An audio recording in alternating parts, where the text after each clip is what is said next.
வணக்கம். இது என் வழி இயற்கை வழி. நான் உங்க ராஜமுரளி. இப்போ நீங்க ஒரு டிப்ஸ் கொடுக்கறேன், அதை ஃபாலோ பண்ணி பாருங்க. நல்லெண்ணெய் 1/4 கிலோ, ஓமம் 50 கிராம், ஒரே ஒரு பீஸ் கஸ்தூரி மஞ்சளை 1-2 உடைச்சு அதையும் வச்சுக்கோங்க.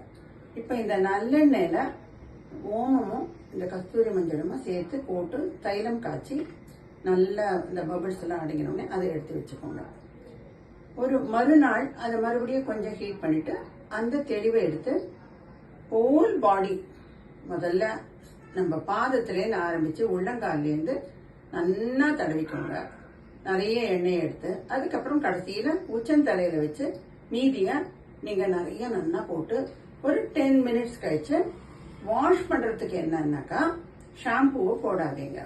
கடலைப்பருப்பு, பயத்தம்பருப்பு, அதுக்கு மேல பூலாங்கிழங்கு, பூந்தி கொட்டை, செண்பகப்பூ, ரோஸ், மரிக்கொழுந்து, இது மாதிரி நிறைய போட்டு புரோட்டீன் என்ரிச்சா பண்ணின ஒரு ஹேர் கிளென்சர் எங்க கிட்ட இருக்கு, RM ஹெர்பல்ஸ்ல இருக்கு. அது உங்ககிட்ட இருந்ததுன்னா அதை போட்டு முதல்ல தலையை தேய்ச்சிட்டு அதுக்கப்புறம் ஹோல் பாடியும் நீங்க அதை போட்டு வாஷ் பண்ணிட்டு நீங்க அனுபவிக்கிற ஒரு ஃபீல் என்னன்னா கொள்ளை அழகு அப்படிங்கிறது உங்களுக்கு கண்ணுக்கு தெரியும்.